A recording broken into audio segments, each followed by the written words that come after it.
If you've ever had a problem with the air conditioning in your car, you know that one of the key components of that system is a liquid called Freon, or some refrigerant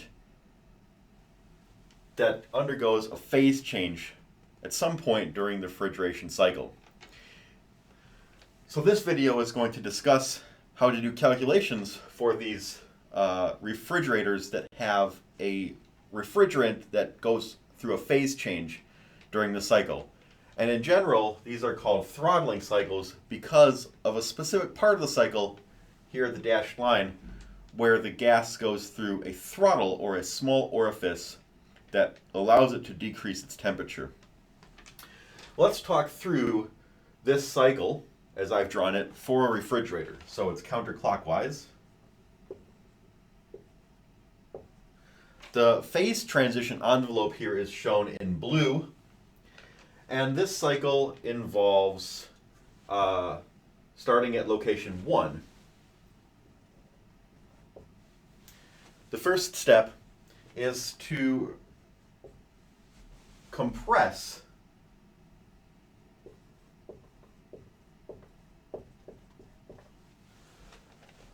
a cool gas. So at corner 1, we have a cool gas. We send it to the compressor. The compressor is basically a type of pump. It has some piston that pushes the gas into a smaller volume, and so that's modeled as an adiabatic compression. So in step 1 to 2, we go from a cold gas to a hot gas at location 2. This adiabatic compression is where we have our input of work to the refrigeration cycle. So we have a work input. The next thing that happens to the gas is we have an isobaric loss of volume.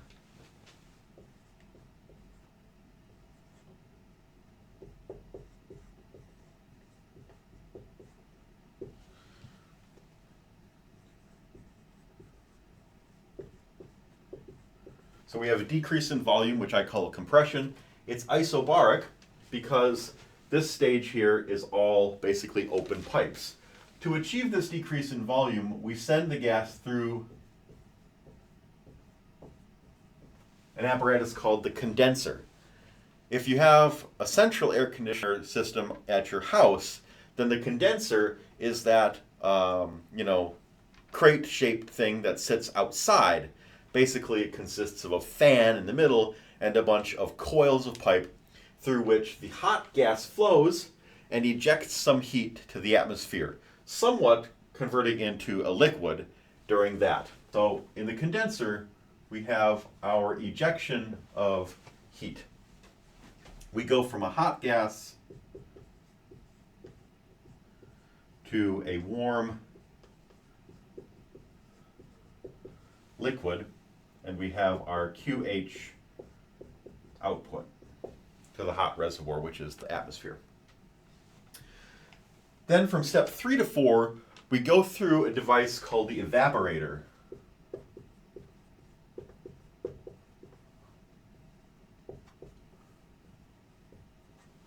And the evaporator is really the crucial element that makes these type of refrigerators work. What it does is it allows the warm liquid to expand rapidly by forcing it through a narrow orifice. This is called the throttle, and the throttling process can be modeled as one of constant enthalpy.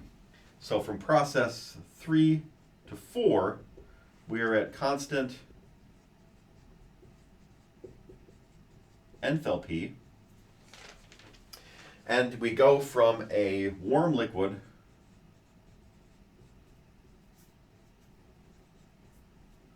to a cold mixture. There's no heat input or output and no work input or output on this stage from 3 to 4. We just have a rapid decrease in temperature and a rapid increase in volume. So we generate some small amount of gas here combined with our liquid, and we get to location 4. All right. The final step of the cycle is where the cooling actually happens that we want.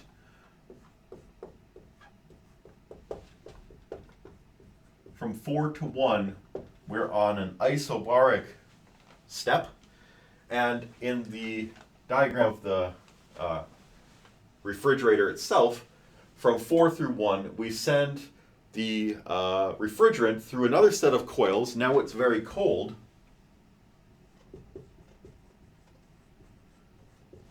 Cold enough that it can now absorb some heat from another reservoir in this heat exchanger. So this would be another set of coils that's inside your house in the air conditioning unit or nearby the furnace that makes these coils very cold, passes air over them to absorb the heat from the air, and then blows that cool air out into the room. So this is where we absorb heat from the cold reservoir, an input of QC. We have an isobaric input of QC, and we go from a cold mixture into a hot gas. A cold mixture, we vaporize the mixture to get that heat absorbed, and we go from a cold mixture to a cold gas. That puts us back at location 1. So that's basically how to build a refrigerator like this and what the cycle looks like on the PV diagram.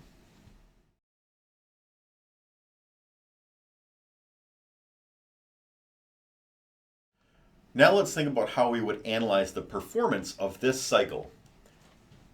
The 3 steps here as solid lines are isobaric, adiabatic, isobaric, and then from 4 to 1 is isenthalpic.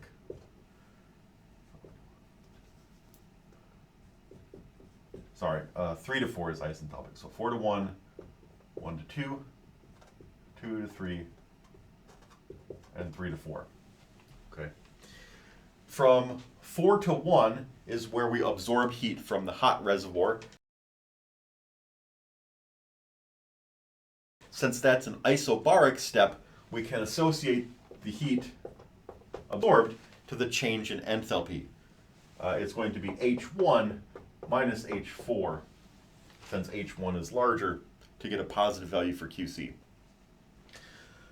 From steps 1 to 2, that's adiabatic, so there's no heat absorbed there at all. That's where we have our work input, but we're going to calculate the work from heats instead. That's much easier.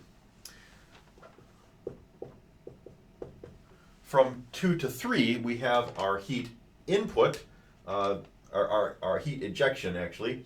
From 2 to 3, it's isobaric again, so we can associate the heat to a change in enthalpy. It will be H2 minus H3. Then along steps 3 to 4, we actually have something interesting. I've drawn this as a dotted line for a specific reason. The enthalpy of location 4 is equal to the enthalpy of location 3. But in the throttling process, the heat and work are still both 0.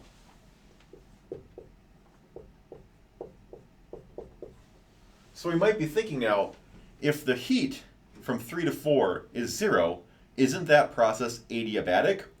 And the answer is no, it's not adiabatic, because the throttle is a non-equilibrium system. There's a gradient of pressure from high to low over the orifice, and that means that it's a situation that is not quasi-static. The throttling process generates new entropy. Remember that ds is equal to Q over T only if the process is quasi-static.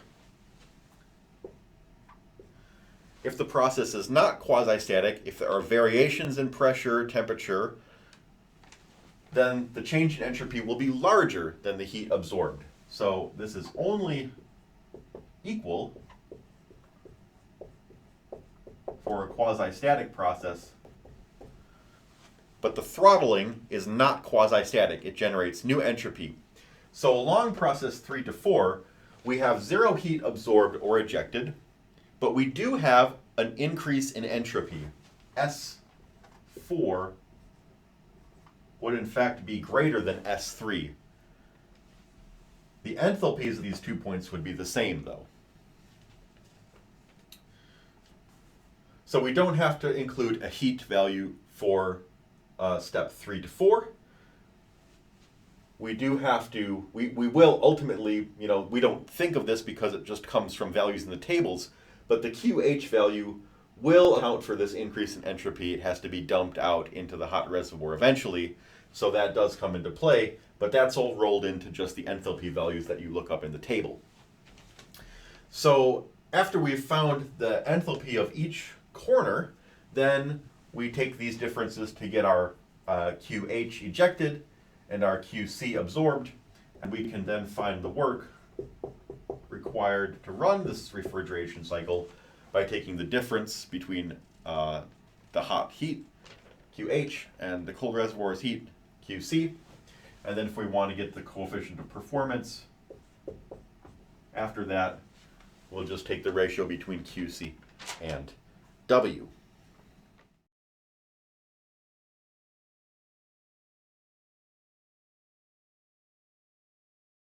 Now let's go through an example problem where we choose some numbers for pressure 1 and pressure 2 and use the tables to calculate the work required, the heat absorbed from the cold reservoir, and the coefficient of performance of a refrigeration cycle using those numbers. So first, let's note, we'll need to find out the enthalpy at each of these corners. For corner 1, we are on the phase transition envelope. So we will be able to find this from a table. So H1 is going to be directly found in a table.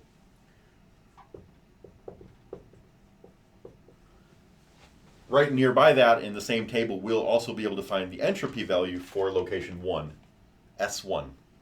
We need S1 because the step from 1 to 2 is adiabatic. So S2 will be equal to S1. But for the moment, the way to find enthalpy 2 is not so simple. We'll go through that when we get to it. Moving over to corner 3, that's also on the phase transition envelope, so we can easily find H3 in the table. We don't need to know the value of S3, the entropy at corner 3, because the process between 3 and 4 is a process of constant enthalpy. So H4 is simply equal to H3. So S1, S3, So H1, H3, and H4 can be immediately looked up in the tables and copied down. How do we find out H2? Here we need to use the fact that the process from 1 to 2 is adiabatic, and we know the entropy at location 2. So we'll go to the table for the superheated gas at the pressure P2, and we'll look for an entropy rho that is just below S2.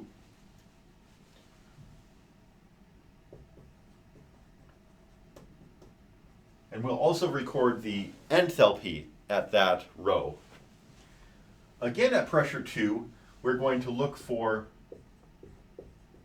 the rho in entropy that is just above S2.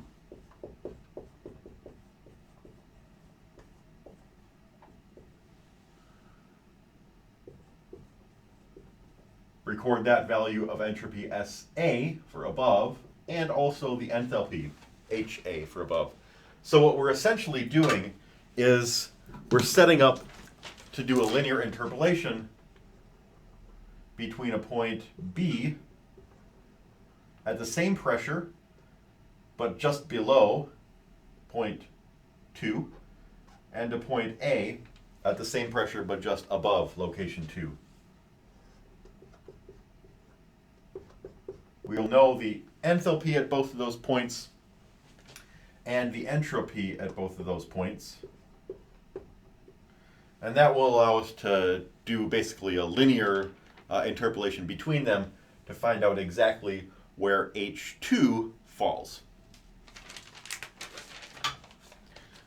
So let's make up some numbers now and see how this works out. Let's choose a temperature for our cold reservoir, Tc, so that's equal to T1. We want it to be, say, cold enough to keep a person comfortable, so put it at minus 10 degrees Celsius.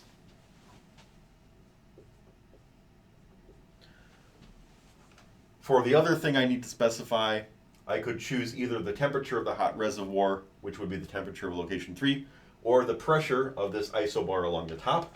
I'm going to choose the pressure isobar because it will be easier to find values in the tables. Let's say our compressor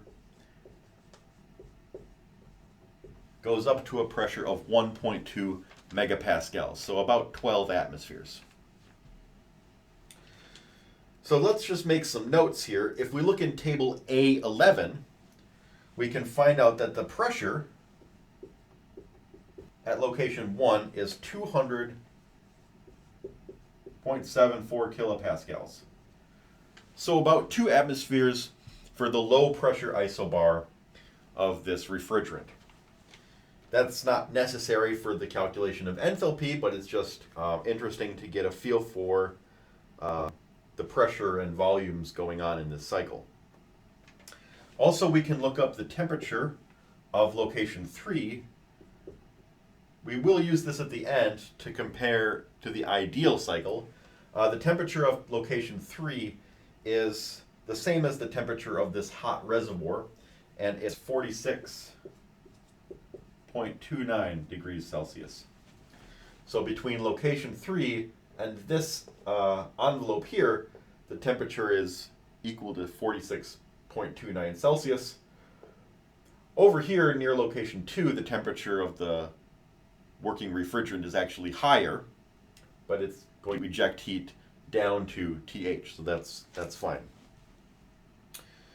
Now for the values we need to do the calculation. In the table directly, looking at table A11, we can look up the enthalpy and entropy of location 1, 244.51 for the enthalpy, 0.93766 for the entropy in the appropriate units always. We can also look up the values for location 3. The enthalpy at location 3 is 117.77. We don't need to know the entropy at location 3 to do these calculations. We could find it out if we were interested. The enthalpy at location 4 is the same as 3. We don't need to use the entropy at location 4, but we could figure it out by using the lever rule, starting with enthalpy between points 1 and 5 to find out the quality at location 4, and then using that quality to find out the entropy at location 4, we can get an estimate of the entropy increase due to being non-quasi-static of this process from 3 to 4 if we knew the entropy at 3 and the entropy at 4. We don't need those for now, though. We're just going to use the enthalpies to get the heat values. So the last one to calculate is the enthalpy at location 2. If I go to table A13 and look for the grid cell that has a pressure of 1.2 megapascals. Look for an entropy rho that is just below 0.93766. I'll find there's one just below with an entropy of 0.9267 and an enthalpy in that same row of 278.27. The next row down from that one, still in table A13, is going to give me the entropy that's just above S2. So that row has 0.9614. And the enthalpy of that row is 289.64. All right, so my linear interpolation now is going to be based off of a line that goes between HA and HB. So I'm thinking like this. Here's the entropy axis. Here's the enthalpy axis. SA and HA are here. HB and SB are here. Those are just below.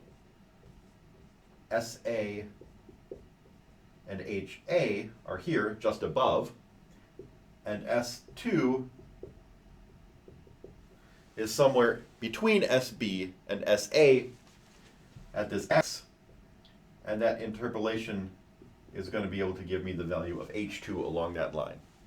So the formula that I'll get for H2 then is H2 equals HB plus S2 minus SB over SA minus SB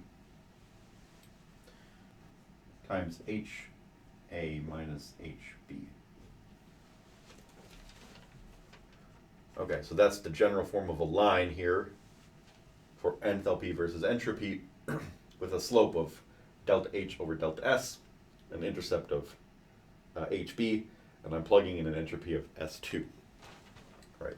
So the numbers for HA and HB are up here, SA and SB are up here. S2 is equal to S1,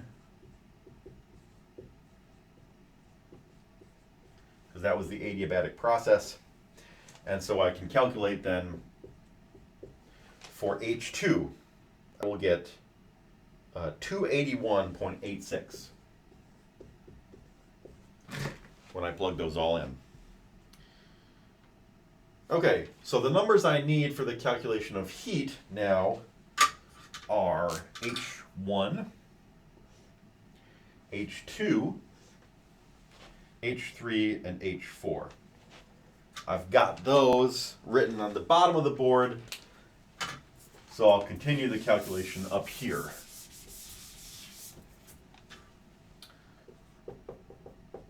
If I take this difference of H2 minus H3 to get the heat ejected to the hot reservoir, that comes out to 164.09. For the heat ejected, the heat absorbed from the cold reservoir, this difference of enthalpies comes out to 126.74. And the difference between those two heats is the work required to run the cycle. That comes out to 37.35.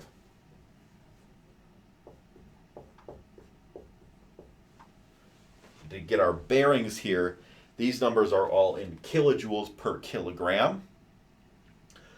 So if you want to find out the actual power values in kilowatts, you have to multiply these by the number of kilograms per second of the refrigerant that's going around your cycle.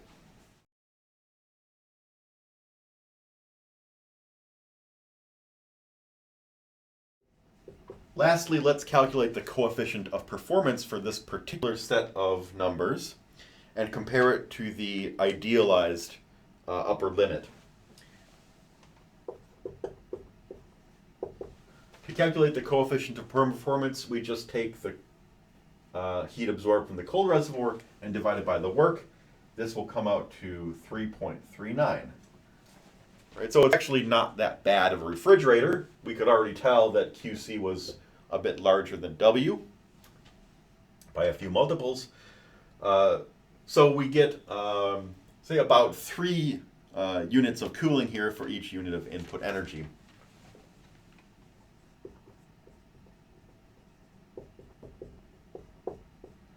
Let's, just for the sake of sanity, compare this to the upper limit of the Carnot cycle. We can always do this by using the 2 temperature values we figured out. Make sure that our prediction is not exceeding the maximum limit. So for TC, we have negative 10 Celsius. That's 263 degrees Kelvin.